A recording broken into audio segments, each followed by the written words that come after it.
So today we are going to be talking about the Nintendo Switch prices. Now, if you just look up Nintendo games too expensive, you're going to see tons of videos saying $90, $80, a bunch of stuff. So this one, absolute joke, suck, pre-order delay. A lot of people complaining. And on the most recent Treehouse of it, there is a lot of things saying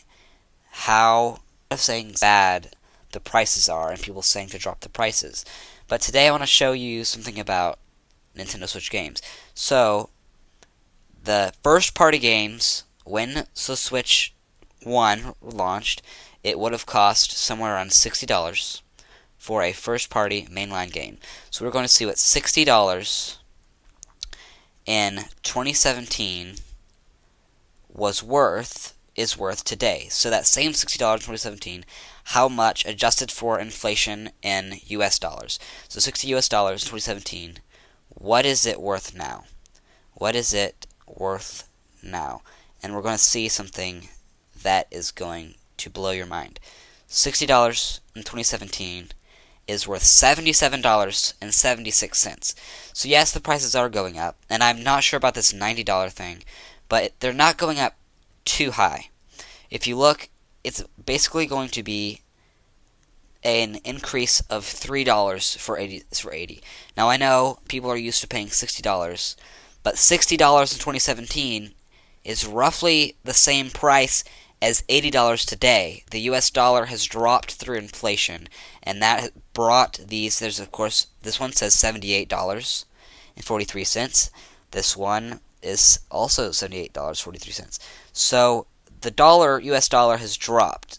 Now, does that mean the prices are still expensive? Yes, the prices are going to be generally the same as their launch in 2017, which I still think $60 in 2017 was expensive for the time, but $80 is still not that much higher. Now, for the console, this is the main price driver, obviously.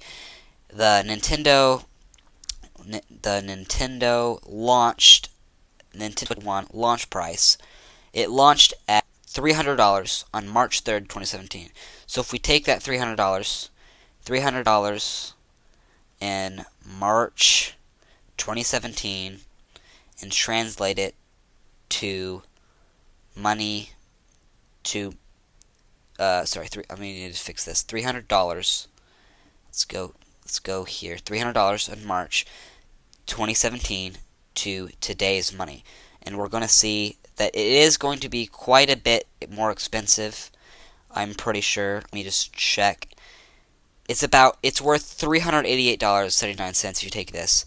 If you take this, it's going to be that's interesting. $392, so in the 380s. So yes, it's going to increase by about $70 for the console. But when you think about it, it's a console that's going to be running at nearly double the frames per second. It's going to have a lot of tech upgrades. We also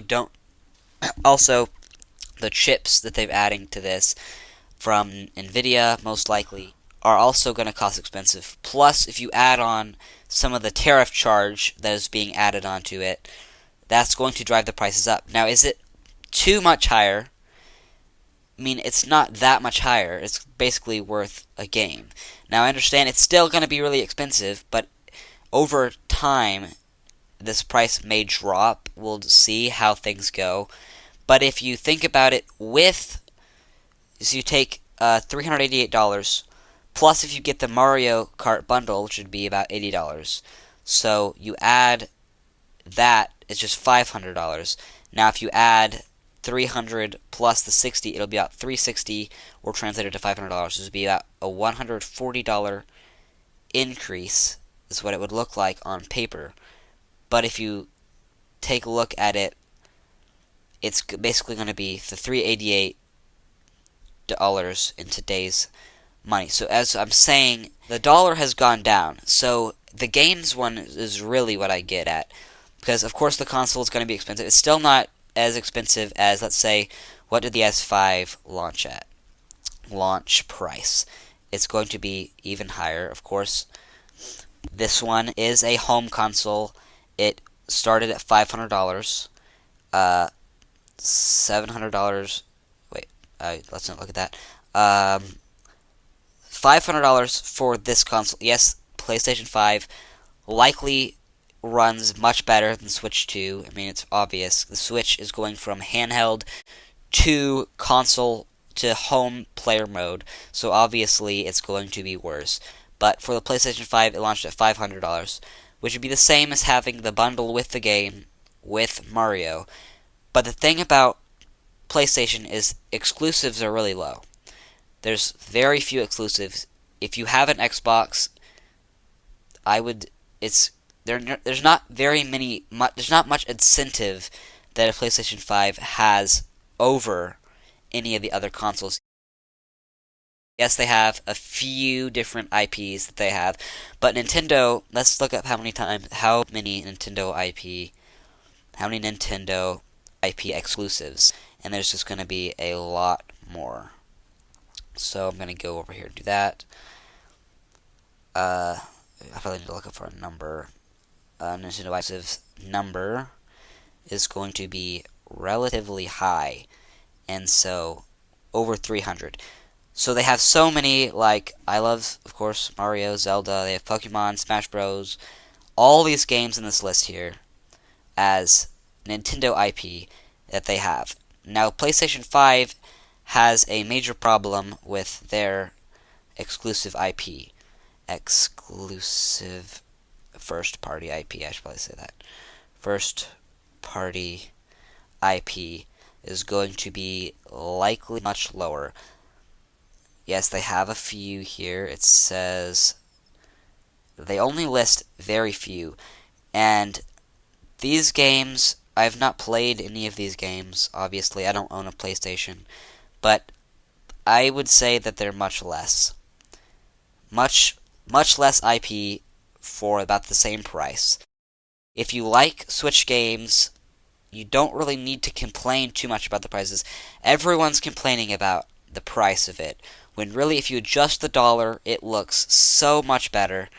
Hopefully this has been helpful just to help with the thing. Now I understand a lot of people say Nintendo is greedy and they're looking for extra money, but if you adjust the prices, you can see much clearer. Yes, the console is much more expensive. It has a ton of new gimmicks like the mouse player mode and lots of other things that it can use. So I think if you just look at the prices on paper, it's going to look much higher.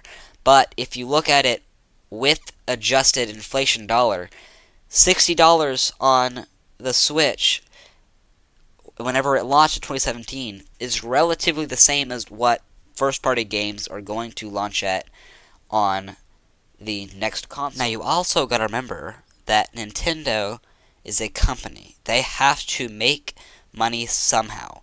And if they are selling games at the exact same price they did almost a decade ago, they're not going to be able to make any money.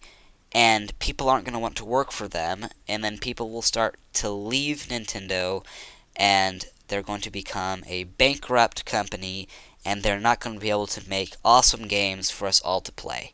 Hopefully you enjoyed the video. Please like and subscribe if you enjoyed this content. Usually I'm doing Roblox, but occasionally I may slip in some Nintendo content.